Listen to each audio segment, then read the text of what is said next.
अस्सलाम वालेकुम and welcome to कानून बोलता है विद बैरिस्टर फातिमा शाहीन। नाजरीन, कहते हैं इंसाफ में ताखीर इंसाफ से इनकार है, लेकिन क्या ये स्टेटमेंट हर केस में अप्लाई करती है, स्पेशली उन केसेस में जहाँ पे जस्टिस का रीज़न जो होता है वो अनअवॉइडेबल होता है, किसी के कंट्रोल में नहीं होता या फॉर दैट मैटर रीज़नेबल भी होता है। इंसाफ की हसूली के सफ़र में कौन कौन लोग हैं जो आपकी मदद कर सकते हैं, कौन कौन लोग हैं, कौन कौन से इंस्टीट्यूशंस जो हैं वो इसको इम्पीड भी कर सकते हैं, इसके बारे में अपने आज के शो में हम बात करेंगे। एक बहुत बेसिक लेवल पे हम आपको बताएंगे कि जब हम एडमिनिस्ट्रेशन ऑफ जस्टिस सिस्टम की बात करते हैं तो इस हवाले से पुलिस का, प्रोसिक्यूशन का, लॉयर्स का एज वेल एज जुडिशरी का जो है वो क्या रोल है, किस किस्म के मसले मसाइल जो है आप एक्सपेक्ट कर सकते हैं अगर आप अपना केस अदालत में लेके जाते हैं या उससे पहले, और क्या तरीक़ेकार हैं इन सब इशूज़ को ओवरकम करने का। इन सब इशू से बात होगी और इन पर बात करने के लिए मेरे साथ स्टूडियो में मौजूद हैं मोहम्मद असद मंजूर भट्ट साहब, जो कि साबिक सेक्रेटरी रह चुके हैं सुप्रीम कोर्ट बार एसोसिएशन के and currently advocate of supreme court of Pakistan भी हैं। अस्सलाम वालेकुम sir and welcome to the show. उनके साथ तशरीफ़ फरमा है ताहिर आलम खान साहब, जो कि साबिक IG इस्लामाबाद रह चुके हैं। अस्सलाम वालेकुम sir and welcome to the show.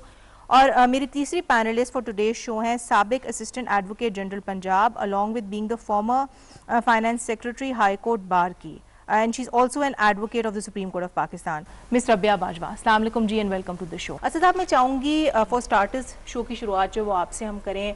जिस तरह कि मैंने इंट्रोडक्शन में भी कहा कि डिले कई दफ़ा ऐसे भी केसेस में आ जाता है, ऐसे रीजंस की वजह से आ जाता है जो कि हमारे ह्यूमनली हमारे कंट्रोल में नहीं होते, ठीक है।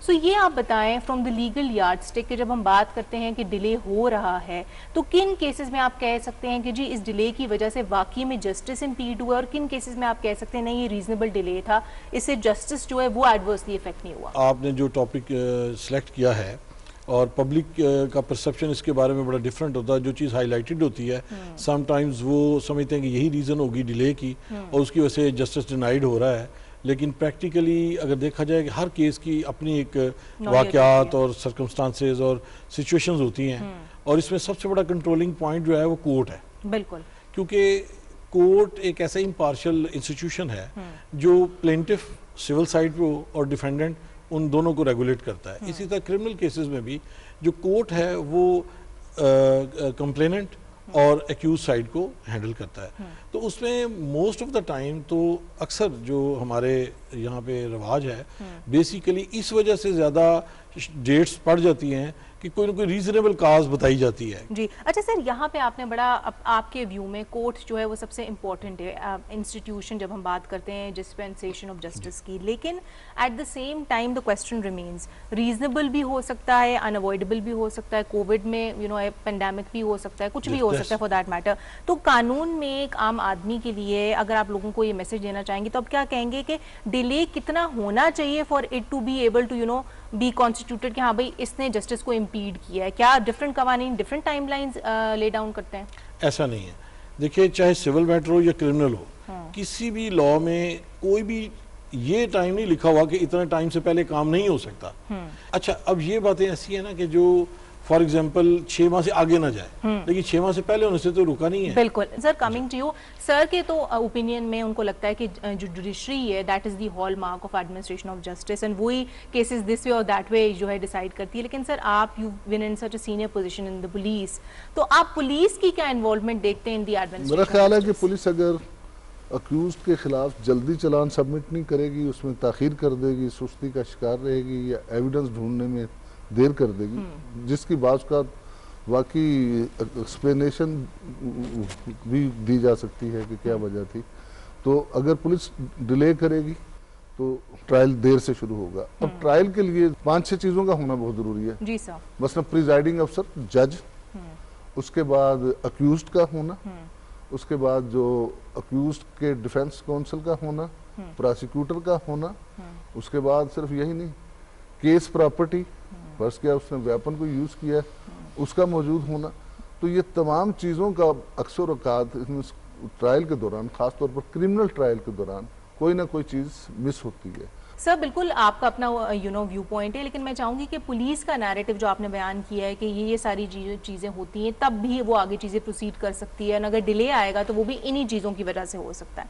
लेकिन सर जब हम बात करते हैं बेसिकली डिले की, और फॉर वट एवर रीज़न आता है, कोई ऐसा रीज़न होता है जिसमें किसी पुलिस ऑफिसर का कसूर नहीं भी होता, because at the end of the day काफ़ी इनएक्सप्रेसिबल चीज़ें भी होती हैं, ठीक है, obviously we are all humans, so वो तो एक डिफरेंट केस है। लेकिन सर अगर ऐसा केस हो जिस तरह के फ़र्ज़ करें FIR टाइम पे ना दर्ज की जाए, फ़र्ज़ करें एविडेंस जो है उसके साथ टैंपरिंग हो, या फिर जो है गवाहों को टाइम पे ना पेश किया जाए, ठीक है, जहाँ पे आप थोड़ा बहुत फॉल्ट एट्रीब्यूट कर सकते हो to the officer in question, तो उसमें किस किस्म के चेक्स एंड बैलेंसेस एग्जिस्ट करते हैं ऑन द पुलिस फोर्स? देखें, ये मैंडेटरी है CRPC के तहत कि 14 दिन के अंदर या 15 दिन के अंदर चालान जो है अक्यूज के खिलाफ सबमिट हो जी। लेकिन अगर अक्यूज पकड़ा ही नहीं जाएगा या वो अनट्रेसेबल है, कोई ब्लाइंड किस्म का इंसिडेंट है, रात के अंधेरे में कोई बंदा कत्ल हो गया, किसी ने नहीं देखा या कोई एविडेंस नहीं मिल रही, तो डिले हो जाएगा। कि एक पुलिस अफसर के पास बेशुमार केसेस होते हैं और वो तमाम केसेस पर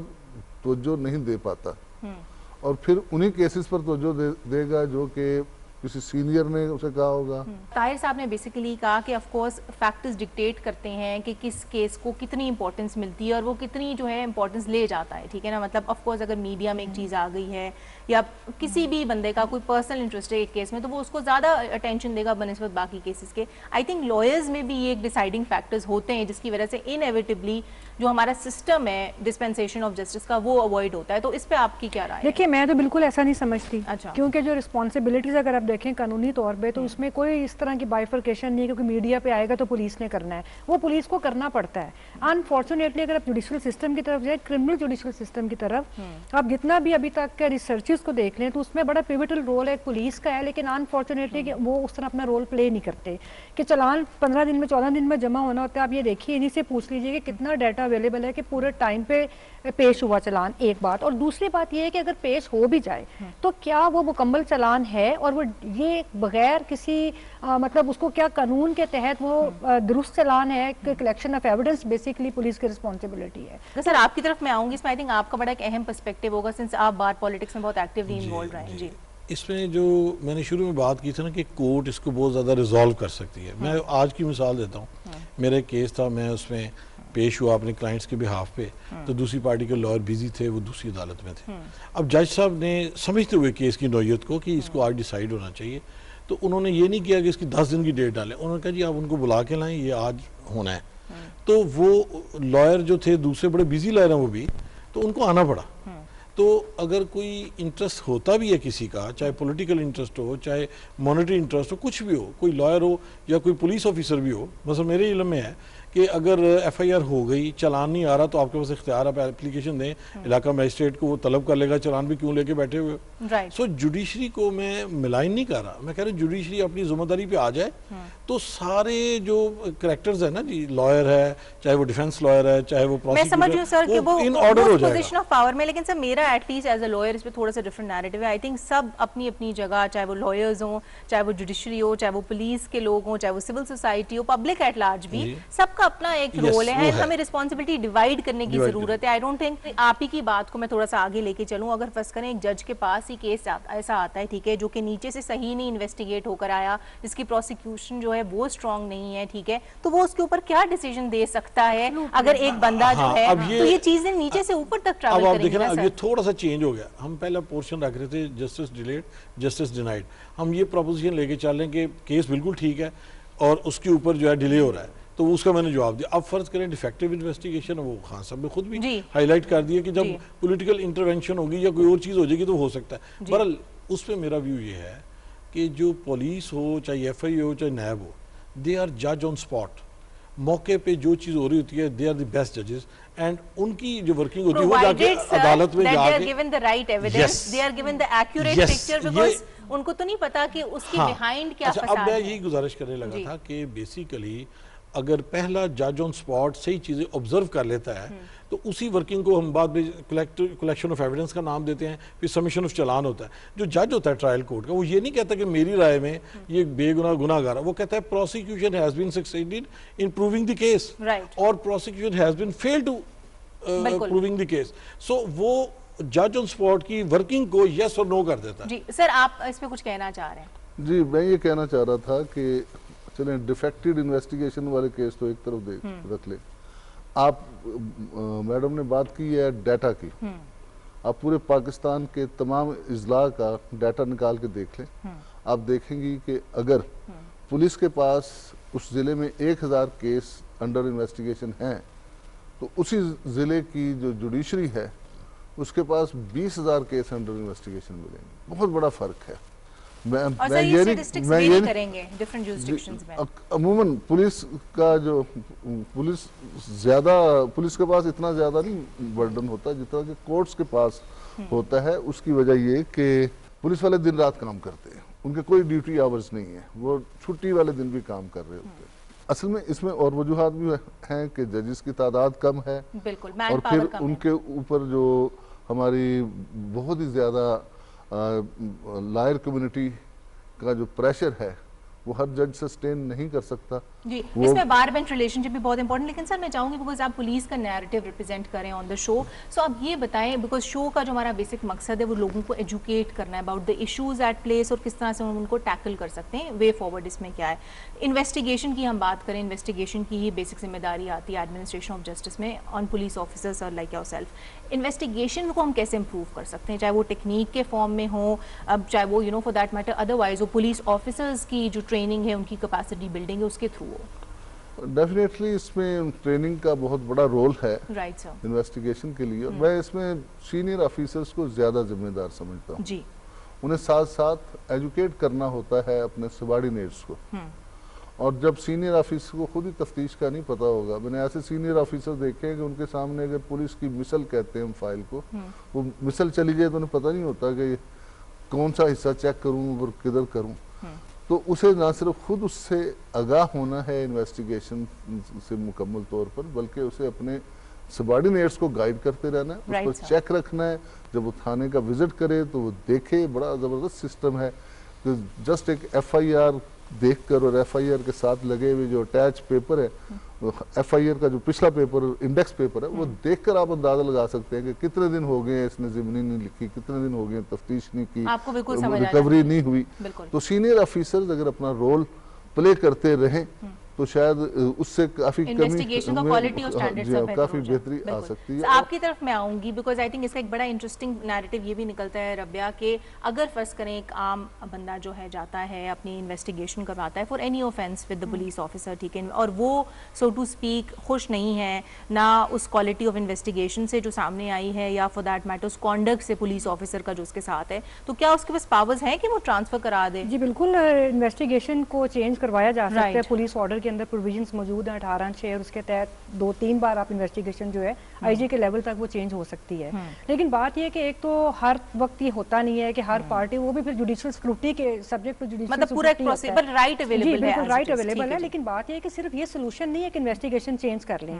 जब तक सिस्टम बेहतर नहीं होता, जब तक अकाउंटेबिलिटी नहीं होती, जिसने इन्वेस्टिगेशन डिफेक्टिव की उसकी अकाउंटेबिलिटी क्या है। मेरा एक पर्सनल एक्सपीरियंस है कि केस के अंदर बहुत इस तरह का सामने आई चीज़ें कि बड़ा उसने डिफेक्टिव इन्वेस्टिगेशन की है और कुछ और उसके एक्सटर्नल रीजंस थी, लेकिन फिर क्या हुआ कि इनके जो हाई अप से उन्होंने आके स्टेटमेंट दी कि जी हम तो इस ऑफिशियल के अगेंस्ट कार्रवाई कर रहे हैं। कोर्ट ने भी उसको मतलब मैटर रिजॉल्व कर दिया, लेकिन सब्सिक्वेंटली अभी उसको मुअत्तल किया है, केस खत्म हुआ है तो उसने अपनी अपील करके वो दोबारा बहाल हो गया। मतलब मैं एक ओवरऑल बात कर रही हूँ कि एक अकाउंटेबिलिटी का सिस्टम जो है उसको स्ट्रेंथन करने की जरूरत है सब इंस्टीट्यूशन। जी बिल्कुल, इसी पर मैं चाहूंगी हम रिफॉर्म की तरफ भी आएंगे towards the conclusion of the show, लेकिन उससे पहले हम बिकॉज हमारा बेसिक एम है कि हम लोगों को एजुकेट करें उनके राइट्स के बारे में। ट्रांसफर आपने बता दिया हो सकता है इन्वेस्टिगेशन ऑफिसर का, उस केस में क्या होता है जिसके बारे में सर ने पहले भी हवाला दिया कि FIR फर्ज करें अगर कोई नहीं रिफ्यूज कर देता है लॉन्च करने के लिए, बिकॉज एक बहुत इंपॉर्टेंट चीज है जिसके बारे में लोगों को हमें बताना चाहिए, ठीक है। सो फिर उस लिटिगेंट के पास क्या राइट्स हैं, वो कहाँ पे जाके जो अपनी सुनवाई करवा सकते हैं? देखिए डिवीजन है केसेस के कुछ कॉग्निजेबल कुछ नॉन कॉग्निजेबल होते हैं। कॉग्निजेबल केसेस जब जाते हैं पुलिस के पास तो वो बाउंड अंडर द लॉ के without going into the investigation of the case उसने केस रजिस्टर करना है, और अगर वो गलत साबित होता है बाद में तो उसके बाद पुलिस उसके खिलाफ कार्रवाई भी कर सकती है। लेकिन ये नहीं होता कि उसको अनअटेंडेड छोड़ दिया जाए कोई ऐसी पिटीशन को, एप्लीकेशन को। अच्छा, अगर आप ये पुलिस नहीं करती फिर एक जस्टिस ऑफ पीस के पास हम जा सकते हैं कि 22 से 22B के उसके पावर्स हैं पिटीशन की CRPC के, तो उसके तहत पिटीशन दायर की जा सकती है। Right. फिर वो रिपोर्ट पुलिस की मंगवाते हैं और वो फिर उसके ऊपर अपना ऑर्डर करते हैं कि जी आप कॉग्निजेबल ऑफेंस है तो आप इनके पर्चा दर्ज करें। इसके अलावा अगर एक और भी प्रोविजन मौजूद है कि कंप्लेंट भी फाइल की जा सकती है अगर पुलिस नहीं करती। Private हाँ जी, और उसके अलावा अगर तीसरी बात ये बड़ी इंपॉर्टेंट है कि अगर कोई ऐसा केस पुलिस के सामने आता है कि जिसमें कॉग्निजेबल ऑफेंस तो नहीं हुआ, नॉन कॉग्निजेबल है, तो तब भी पुलिस ने उसके रिपोर्ट दर्ज करके तो फिर उसने, ये नहीं हो सकता कि वो वापस कर दे कि आप चले जाएं।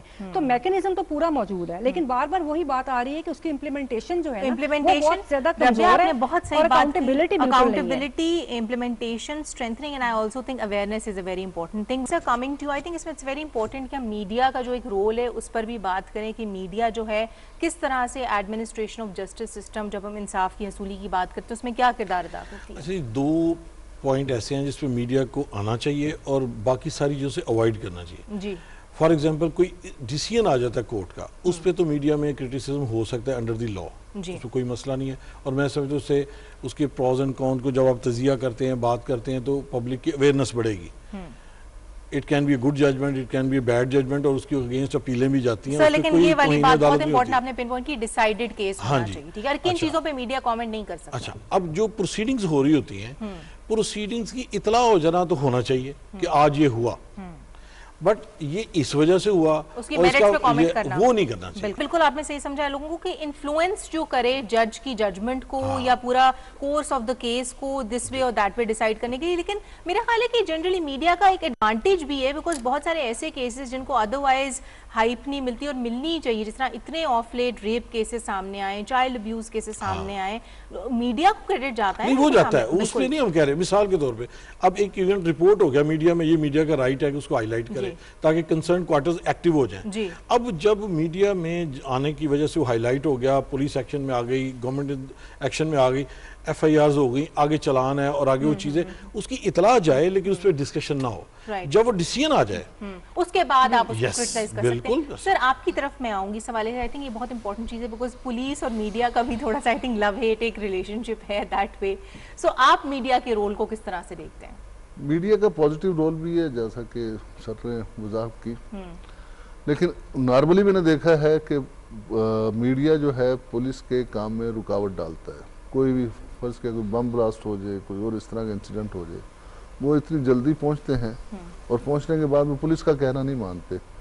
उस जो एरिया है जहाँ इंसिडेंट हुआ होता है उसे कार्डन नहीं करने देते, उसके अंदर घुस जाएंगे, पीछे पड़ जाएंगे, और फिर इसके साथ साथ जो जो इन्वेस्टिगेशन पुलिस कर रही होगी वो साथ साथ डिस्क्लोज करते चले जाएंगे, फला मुलजम पकड़ा गया, फला मुलजम ने ये कहा। आप कुछ कहना चाह रही हैं? जी बिल्कुल, मैं कह रही हूँ कि अब तो बहुत एक मैकेनिज्म है रेगुलेट कर रहा है जो मीडिया को, पैमरा ऑर्डिनेंस जो है, उसके बाद पैमरा कोड ऑफ कंडक्ट है 2015 का, और उसमें ये बिल्कुल नहीं हो सकता कि आप किसी की, एक तो रेप विक्टिम और जो चाइल्ड अब्यूज है, इसलिए इनकी आप आइडेंटिटी डिस्क्लोज नहीं कर सकते। बिल्कुल, ये तो कोड ऑफ कंडक्ट का भी हिस्सा है। इसके अलावा अब लॉ में अमेंडमेंट हुई है, क्रिमिनल लॉ अमेंडमेंट 2016 है, रेप विक्टिम से रिलेट करती है, उसमें भी आइडेंटिटी को डिस्क्लोज नहीं कर सकते। मेरा पॉइंट अब ये है इधर कि सारा कुछ रेगुलेटेड है। अभी हमारे लर्नेड फ्रेंड ने ये फरमाया, पैनलिस्ट जो हैं, कि जो बम ब्लास्ट हो गए और एविडेंस से बिल्कुल डिस्क्लोज नहीं कर सकते, और पिछले कई सालों से इसके ऊपर बड़ी सख्त रेगुलेशंस हैं पैमरा की, तो ये अब नहीं हो रहा। ये पहले होता था, लेकिन अब ये है, एक चीज मेरा पॉइंट है, इम्प्लीमेंटेशन नहीं हो रही। नहीं हो रही है। इसके ऊपर पैमरा नोटिस भेजता है और बाकायदा मीडिया हाउसेस को नोटिस जाते हैं, और अब ये ऐसे नहीं हो रहा। और दूसरी बड़ी इंपॉर्टेंट चीज ये है, मेरा जो कंसर्न है, अब थोड़ी हद तक इसके ऊपर भी काम हो रहा है कि जो रेप विक्टिम्स हैं या चाइल्ड अब्यूज है, उसके जो विक्टिम्स हैं या जुवेनाइल जस्टिस सिस्टम ऑर्डिनेंस में भी प्रोविजंस हैं कि आइडेंटिटी डिस्क्लोज नहीं की जा सकती, तो अब उनके ऊपर थोड़ा सा हो रहा है। लेकिन ये बहुत बुरा होता था कि उन खवातीन की जो आइडेंटिटी डिस्क्लोज करते थे, इसके ऊपर बड़ी आवाजें उठी, ना सिर्फ ये कि सिविल सोसाइटी की तरफ से बड़ी आवाज आई। हमने ये देखा है कि अक्सर ये होता है कि किसी के ऊपर केस हो गया, अभी भट्ट साहब ने भी बात की कि जी केस होते हैं, उनके ऊपर बहस होनी चाहिए, बात होनी चाहिए, लेकिन कई दफा ऐसा होता है कि बिल्कुल एक बड़ा ऑनरेबल किसी शख्स के खिलाफ कोई मलेशियस किस्म की तो उसको इस तरह नहीं, और जब तक उसका आप ओपिनियन नहीं लेते उसके ऊपर, तो मेरे ख्याल में उसको मीडिया के ऊपर बिल्कुल बिल्कुल नहीं आई आना थिंक चाहिए। That is a very valid point जो हाँ आपने जी। ये बात रेज की। लेकिन आपकी तरफ मैं आऊंगी सर, मैं ये बेसिकली आपसे व्यू पॉइंट लेना चाहूंगी इस चीज़ के ऊपर कि हम देखते हैं कि जनरली केसेस ज़्यादा आ रहे हैं मीडिया में, रिपोर्ट भी ज़्यादा हो रहे हैं, अरेस्ट भी जो है वो भी बढ़ रहा है उनका नंबर स्टेटिस्टिकली स्पीकिंग, लेकिन एट द सेम टाइम जो हमारी कन्विक्शंस हैं उनमें हम एक राइज नहीं देखते। तो आप किस तरह से एक्सप्लेन करते हैं इस चीज़ देखिए, कन्विक्शन का रेट कम होना तो स्ट्रेट अवे ये जाहिर करता है कि डिफेक्टिव इन्वेस्टिगेशन और पुअर ट्रायल वर्क। इसमें जज की प्रॉब्लम ये है कि उसको अगर इंफॉर्मेशन भी हो ज़ाती कि ये वाक़या ये है और ये है, लेकिन जो एविडेंस सामने आ रही है वो बिल्कुल उसको सपोर्ट नहीं कर रही, तो उसके लिए मजबूरी है कि वो उसको बेगुनाह करे या उसको एक्विट करे या उसकी कन्विक्शन ना हो। बहुत सारे केसेस मैजिस्ट्रेरियल लेवल पे ऐसे हैं कि जहाँ प्रोसिक्यूशन के गवाही नहीं आते, कंप्लेनेंट नहीं पहुंचते और वो लिखते हैं जी 10-12 मौके हो गए हैं, ये इंटरेस्टेड नहीं है, हम इनको 249A में वापस ठीक है सर, आपकी बात आ गई है। सर आपकी क्या सजेशंस होंगी इस हवाले से, बिकॉज हम शो के कंक्लूजन की तरफ जा रहे हैं, किस तरह से हम overall administration of justice system जो है उसको इम्प्रूव कर सकते हैं, चाहे पुलिस हो, प्रोसिक्यूशन हो, जजेस हो, लॉयर्स हो, सिविल सोसाइटी हो या for that matter public at large हो? मेरे ख्याल में पुलिस एक तो ओवरबर्डन है, तो हमें उसे उससे कम करना है। इन्वेस्टिगेटिंग ऑफिसर्स की तादाद भी बढ़ानी है और उनकी कैपेसिटी भी बढ़ानी है। उसके साथ साथ हमें वो लोग जो झूठी और गलत लिटिगेशन में फंसते हैं, लोगों के गलत नाम लिखा देते हैं, उनके खिलाफ कानून को सख्त बनाना होगा, सख्त सजाएं करनी होंगी और उसे कॉग्निजेबल बनाना होगा। मेरा ख्याल है कि पूरा जुडिशियल सिस्टम को ओवरऑल होने की जरूरत है। क्रिमिनल सिस्टम जो था उसमें सबसे बुनियादी चीज पुलिस की थी, क्योंकि वही बात जो भट्ट साहब ने कर दी, कलेक्शन ऑफ एविडेंस पुलिस का काम है, तो वो जब डिफेक्टिव होगा तो अदालतें भी कुछ नहीं कर सकती, रुकला भी कुछ नहीं कर सकते। तो जुडिशरी को भी कॉन्शियसली इसके ऊपर देखना चाहिए कि जो उनका रोल है वो कैसे प्ले करना है। कॉम्पिटेंट लोगों की इंडक्शन जो है, आपने सही बात की, बल्कि इस पे तो हमारे जो current chief justice of Pakistan is been very active about it, and I think खवातीन की as a women I feel वो जेंडर पर्सपेक्टिव भी ऐड करती है, and more women feel comfortable going to them, तो खवातीन का भी ज्यादा होना है। वो दो तरह से है, एक तो आपने कहा ना कि फॉर खवातीन के खुद वो फील करती हैं कि ज्यादा कंफर्टेबल है, लेकिन उसके अलावा मैं उसको सर मेरे ख्याल है पुलिस में भी ये चीज इक्वली अप्लाई करती है। मैं खवातीन को एज ए शहरी देखती हूं कि उनका भी राइट है कि मतलब बराबर का हक है, कॉन्स्टिट्यूशन के तहत आर्टिकल 25 के तहत उनका बराबर हक है कि वो मर्दों की तरह उनके पास भी एक्सेस टू अपॉर्चुनिटीज हों। तो ये पहली चीज है। और उसके बाद जब जाहिर है वो आएंगे तो इतनी बड़ी तादाद में हमारी खवातीन बराबर की तादाद में पाकिस्तान में होती हैं, तो उनको भी उनके पास जाने के लिए जो खवातीन जैसे बुकला के पास आके कंफर्टेबल फील करती हैं, खवातीन पुलिस ऑफिसर्स, खवातीन जजेस, तो आई थिंक मेरिट के ऊपर अगर खवातीन बनती हैं तो उनका भी इसी तरह उनको भी करना चाहिए। आई थिंक एक तरह से खवातीन को मोटिवेट करेगा कि वो सिस्टम में जाएं और जस्टिस के लिए जो वो अपनी फाइट करें। प्रोग्राम का टाइम खत्म हो गया है। Thank you so much Asad साहब, thank you so much Tahir साहब, and thank you so much Rabia for being here with us today. नाजरीन, आज के शो में जिस तरह कि आपने देखा, हमने बात की पाकिस्तान में इस वक्त जो prevailing administration of justice system है उसके बारे में। हमारी कोशिश थी कि बड़े बेसिक लेवल पे हम आपको बताएं और आपको एजुकेट करें कि इस हवाले से क्या इश्यूज जो हैं वो एक कॉमन तौर पे जो है वो अराइज करते हैं और क्या तरीक़ेकार हैं इनको ओवरकम करने का। ना सिर्फ हमें इस हवाले से इंस्टीट्यूशनल रिफॉर्म की ज़रूरत है, बल्कि पॉलिसी के हवाले से भी अगर चेंजेस आए तो वो बहुत वेलकमिंग होंगे। हमें ये याद रखना चाहिए एक बहुत बेसिक लेवल पर कि एक सोसाइटी उतनी ही स्ट्रॉन्ग होती है जितना वो अपने vulnerable segments of the society को एम्पावर करती है, चाहे वो बच्चे हों, चाहे वो खवातीन हों या फॉर दैट मैटर माइनॉरिटीज़ हों। सो हमें आइडियली स्ट्राइव करना चाहिए कि हम एक ऐसा जस्टिस सिस्टम जो है उसको डिवाइस करें जो कि इन सब माइनॉरिटीज़ को, इन सब downtrodden segments of the society को वही राइट्स दें जो प्रिविलेज लोगों को मिलते हैं। On that note, signing off for today, until next time, take care and अल्लाह हाफिज़।